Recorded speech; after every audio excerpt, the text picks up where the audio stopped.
Welcome to the Emme Factor Live, a place where art of movement meets wisdom of the heart. My name is Em, and you are joining me today for episode 7. And this is a very special episode because I have a guest with me who I will introduce in a moment. Today's topic is going to be a second part of yoga and flexibility. I think this is really important to understand, so there are going to be a lot more parts.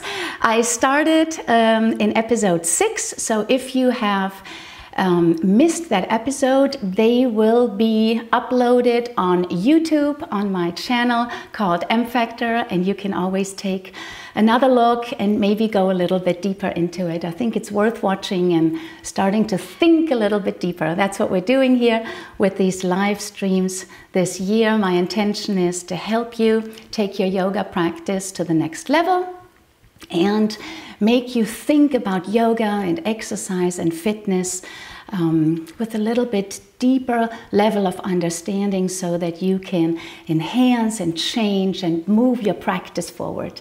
I feel a lot of us are stuck in our practice, and this should help. So, flexibility and yoga. We talked about the fundamentals in our last session. What is flexibility? What does that mean for me? I need to understand my own personal body and how flexibility can enhance my practice. If I am an athlete, if I am somebody who is not very active, all of this plays a role. I talked about genetics, and I hope you go back and watch that. So today I would like to introduce Kim. She is a wonderful, lovely student of mine for the past almost 6 years now. And we've been together. She's a deep sea diver with me. She has done teacher training, so she's a yoga teacher as well, certified by me, and can teach others. But what we do is we love to go and dive a little bit deeper. So she was here for a private class, and I asked her kindly if she would help me today, because I can demonstrate some things easier when there's a person in front of me and I can talk. And that's what we will do today. So I hope you enjoy this. I would like to go a little bit into what stretching is and some of the terminology of stretching, active and passive stretching. I think this will really help you understand stretching a little bit deeper, because I think stretching is really misunderstood, and a lot of people stretch and they're actually not using right techniques for their own body.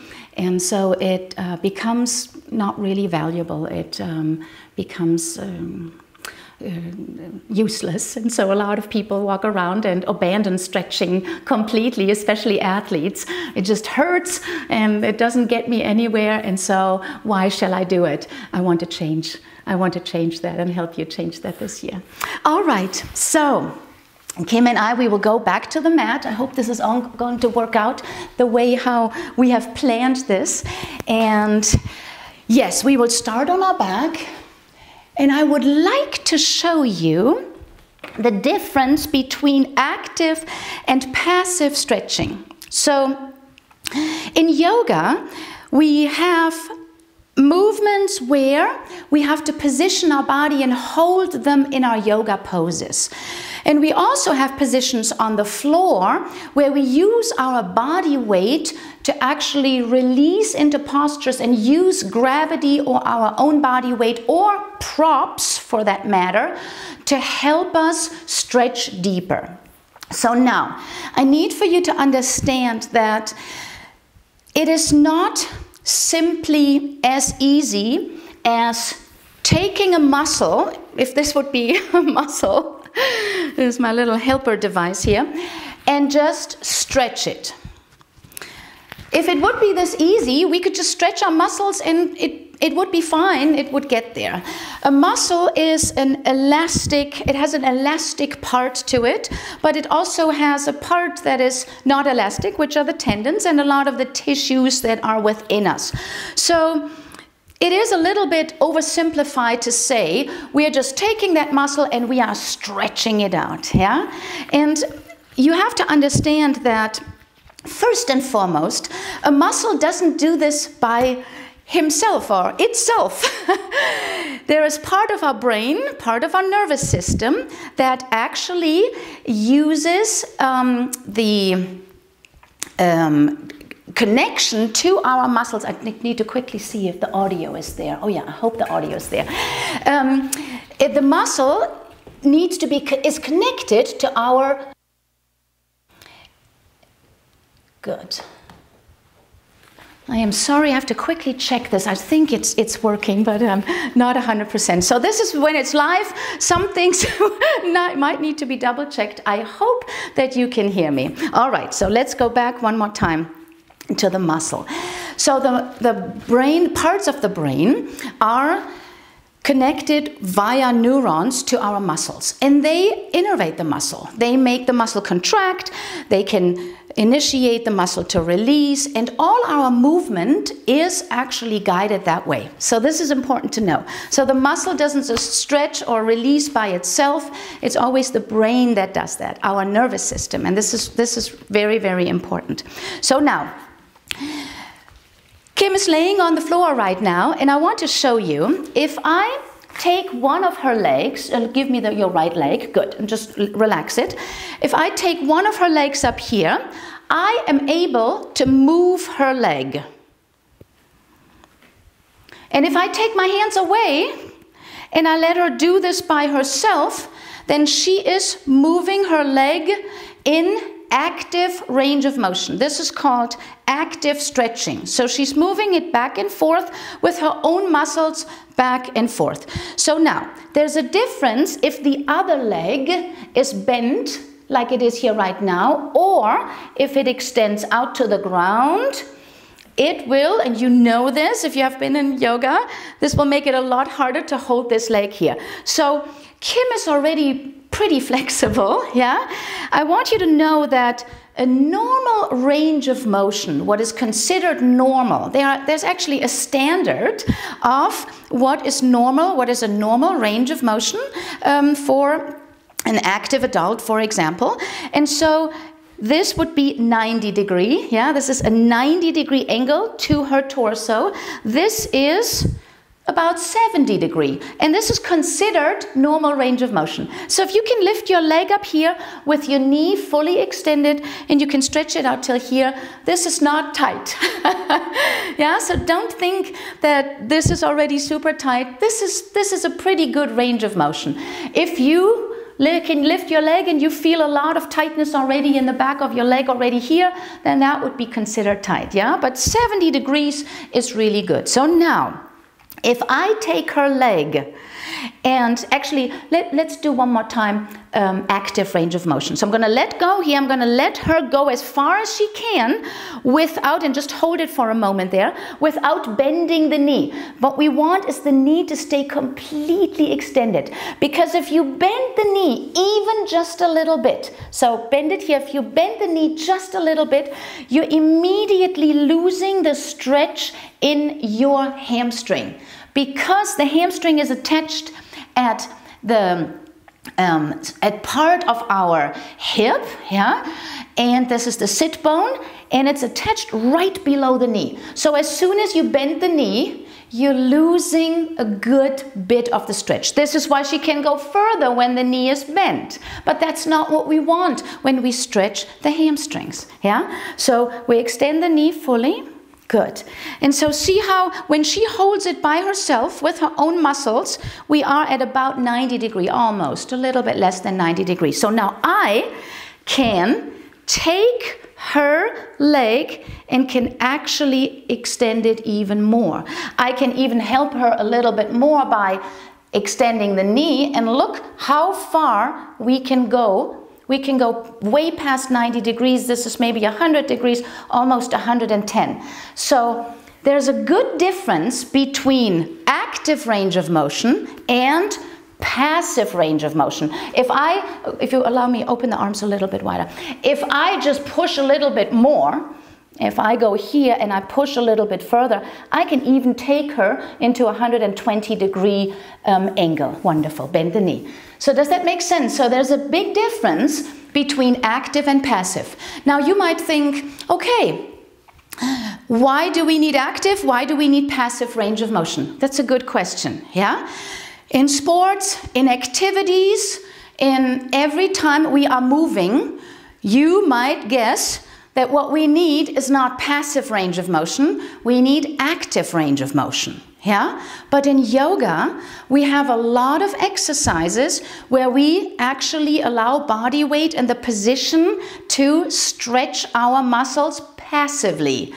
So why do we do this when really what we need is more active range of motion? We have that too in yoga. We have a lot of positions where we have active range of motion, where we're holding something, but the muscle is contracting and stretching at the same time. So now, active and passive range of motion is used to enhance your flexibility. The range that the muscle can extend, can lengthen, and can contract. So ultimately, what I would say, if somebody wants to wants to enhance their flexibility in their hamstring with this exercise, which is a really good exercise. I'm going to show you another one in a moment. This is a really good one. I would let them take a belt. If I am not here to help them with a passive range of motion, you can do the other leg now if you want to. Yes, extend the right leg, left leg extends. So we'll take the belt over the ball of the foot and we extend the leg fully first. So extend the leg fully and give it a little bit of slack so that it's not under a lot of tension yet. Okay, so now, instead of me pushing, Kim has the belt that can pull her leg towards her. Now, make sure, this is super important, and I will get into detail into this more. Right now, focus always on knee fully extended. Do not bend it, not even a tiny little bit, yeah? And then try to push through your heel upwards towards the sky as far as you can. And then what I would like for her to do is, I would like for her to take the belt, and she's already doing this, pulling a little bit towards her, so we are passively stretching, and then she almost releases the belt so that her own muscles try to come towards that range of motion. So she's using active and passive stretching in this one stretch for enhancing and lengthening, stretching out the back part of her leg. And this is not just hamstring, by the way. She's also stretching parts of her calf muscle and even the Achilles tendon if you flex a little bit more here. So the whole back part of the leg, as even parts of the glutes, are stretched in this position too. Yeah, so everything is connected. Yeah, so one more time. She's not pulling like crazy on the belt. She is very lightly pulling, and then she releases a little bit and allows the leg to follow. Now just do me a favor, Kim, and let the belt completely go. See, and look how far her leg is now past 90 degrees just because we stretched a little bit back and forth. Active and passive technique. Yeah, so wonderful. Bend the knee. Thank you so much. So this is an important part of understanding that what we need is not just passively stretching ourselves out like it is sometimes viewed in yoga. Yeah, we see all those hypermobile positions, and it's really not about this. What I really want for a healthy body, and especially if you are doing any form of athletics, I like to help you expand and lengthen the range of motion in an active way, which means muscles are working, the brain is in activating specific muscles to be able to get to that movement. And that way we don't get hurt, that way we don't overstretch our body, and we don't loosen up joints to where they're not functioning the way that we need. Again, remember, you need to know what you need it for. Yeah? So somebody who plays tennis or golf or baseball or anything needs a different range of motion than somebody who works at a desk all day long and has very limited range of movement in it on a daily basis. Yeah, very important. Okay, second, I want to show you, let's do the cobra position. So just roll over onto the belly. So cobra cobra. Cobra is a back bend.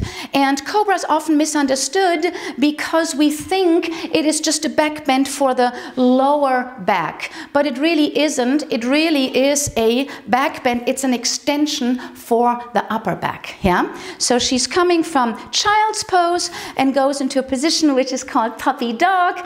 And now she comes into a rolling cobra, which prepares her vertebrae to go into this position. Wonderful. Okay, so on the belly, cobra position. The hands are to the side. Now, I would like for her to do something that is even a little bit harder so I can demonstrate active and passive range of motion. So, Kim, bring your hands behind your head, interlace your fingers behind your neck, right up there, good. And now, what I would like for her to do is lift up her torso off the ground as far as she can. Now I want you to try this out at home. This is a lot harder than it looks like. Yes, so she's lifting up, yeah, and this is her active range of motion when she engages the full back part of her body and slowly release back down. So now I am going to be her passive range of motion assistant. So I'm going to passively lift her up and look what happens now. So here we go. So I'm going to be here. I'm going to lift you up and look. Good. And you just hang there and breathe. So I'm going to let her hang there and breathe. And look how far she's opening up. And slowly release back down. Good. So I let her hang a little bit. I lifted her up. Yeah. So did you see the difference? Let's do this one more time, Kim, because this is such a big difference. Arms behind your skull, the lower part of the skull. Open the elbows up and then lift up as high as you can. Try this out at home. I want you to try this. So lift up. Look how far. And look, I'm coming now. And I am her muscle. And look how much her spine allows her to go up higher. Look at the difference. Yeah, can you see that? Here and here, very slowly, because this is difficult. Good. Keep breathing, and slowly release down. Yes. Yes. Did you see that? Yeah? A huge difference between active and passive range of motion. So, theoretically, somebody would say, well, Kim needs to be more flexible. And is this really true? She has the passive range of motion. If I lift her up, she doesn't have the strength to lift herself up to that level. So if I work on back bends with Kim, I will do a lot of stuff that helps her get stronger. And then we will do a lot more passive range of motion so that you see that her lower back allowed her to go into a deeper back bend. Her upper back, the thoracic spine, didn't allow her to go as much because the thoracic spine cannot bend as deeply back, but it needs to create a holistic back bend. Yeah, in yoga, back bends are very misunderstood because we always just seem to think it's the lower back that needs to arch. And what it really does is it compresses. So who of you has been doing cobra or upward facing dog and really always thinking, wow, my lower back hurts? That is a clear sign that we're not working the right places, yeah? And we're not understanding what this pose is about. So for her, if I would, you know, when we work on this, I am not just letting her do cobra over and over and over and over again. There are so many other exercises that prepare her to do a better cobra. Yeah, so I would come up with 7, 8, 9 exercises that are active range of motion, active stretching, active strengthening, and passive range of motion, passive stretching, so that both of this together helps her to even extend. And I know you're looking at this and thinking, oh, I can come higher. I promise you, try out at home and you'll see this is very difficult to lift up and extend the upper body from a prone position on the floor. Yeah? Okay, wonderful. Last thing that I want to show is the chair, right? So we will do a hamstring stretch in standing. So the version that we just did on the ground, our first exercise, is good is not a bad hamstring stretch. It's a good hamstring stretch. However, if your hip is not in the right position, if you can't hold yourself, the body is always going to evade and cheat in this stretch a lot. And you always have a mat, you have to go down to the ground, and that is not always possible. So a much better version that we can practice even in between, you can do this at your desk, you can do this anywhere, is to lift up our leg on a chair or a desk or a table or anything. Let's start with the left leg. So start with a lower position. So this chair is not super, super high, but I want to demonstrate a few things with this. Okay, so lifting up your leg onto a chair will inevitably pull on the back part of your leg. This is a pretty good hamstring stretch if you know how to do this right. And this is what I would like to explain today. So now, first and foremost, the spine needs to be fully erect. So when you lift up, can you just posterior pelvic tilt for just one moment? Yes. If you lift up your leg and you're already a little bit rounded in your upper back, we are not in a good position. So if this is your starting position, I want you to see if you can erect and lift the spine as much as you possibly can. The sternum, which is this part of our chest here, chest area, needs to lift upward. Yes. For some of you, this is already going to be a fabulous stretch. So just lifting up the spine is number one, yeah? Don't start here when you lift up the leg. This is really important. So now, I want to show you, if this is the hamstring muscle, yeah? Remember, this was our muscle. Hopefully, we're getting this more and more elastic this year. So, there are two attachments to this muscle. One is at our sit bone, and if you don't know where your sit bone is, you need to learn this. So if you kind of like come with your hand to the inside of your bottom, there is a bone. That's the sit bone. It's pretty prominent. Everyone can feel this on their own body, and the bikers feel it too, because that's where we get wounds sometimes if we don't have a good saddle, yeah? Sit bones. This is where the hamstring attaches, on the sit bones, not on the back, not on the leg. It attaches on the sit bone, which is part of our hip. The other side where it attaches is right below the knee. So not above the knee, right below the knee, on the bone that is on the inside, right below the knee. Yeah, don't want to get too technical, but want you to understand. So now imagine we have this attachment here, and we have this attachment here at the sit bone. Now, when the knee is bent, look what happens. I hope you can see this. The muscle starts to loosen a little bit. When the knee extends, the muscle starts to stretch out.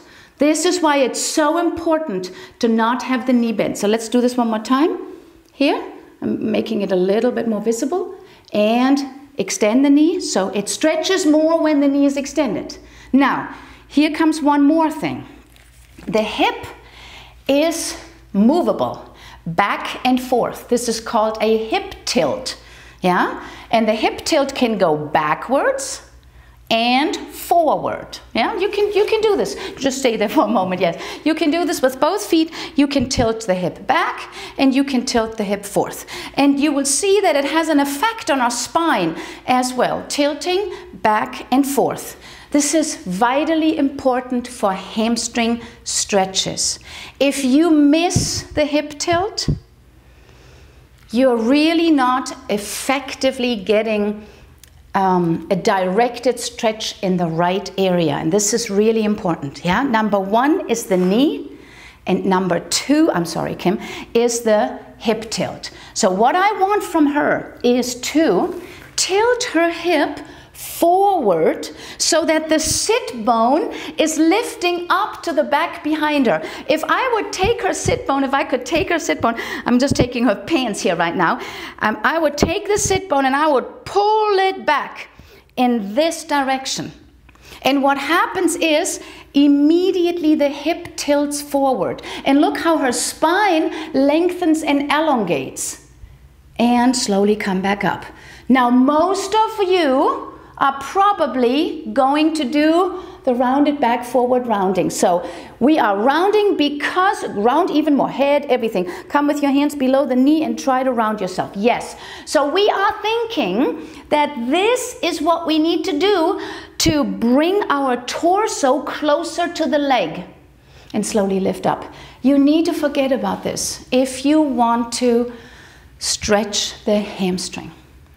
This is super important. Let's go to the other leg. Yes, thank you. So when we stand a long time on one leg and the body gets tight, yeah? So because I'm explaining, and let's do the other leg one more time. So let's go through this one more time. The knee needs to be extended. The torso needs to be elongated upright. The hip, as good as we can, needs to tilt this way forward. And as a result, the sit bone here, in this case on the right side, is going to stick out to the back, and her back will slightly, in a diagonal, lean forward. I never would want for you to go down, because if you start to go down, you are getting the movement closer to the leg out of your spine, which has nothing to do with your hamstring. Yeah? So this is really important. So let's do it the wrong way one more time.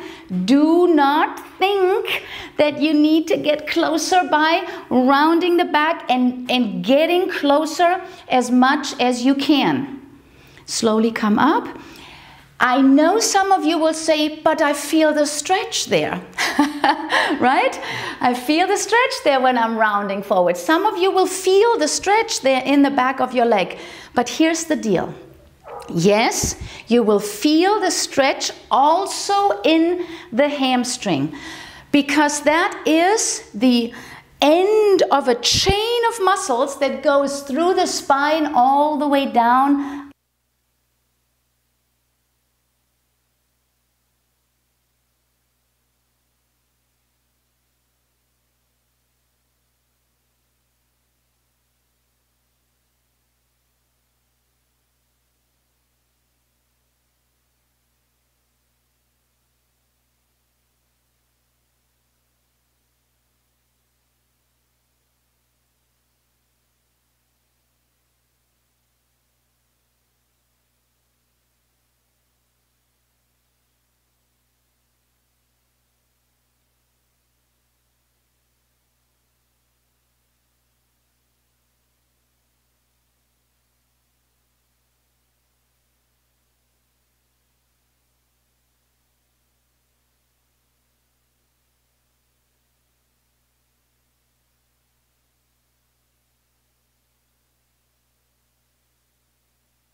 This will happen. We will just have to, there it is. I think it got back now. Yes.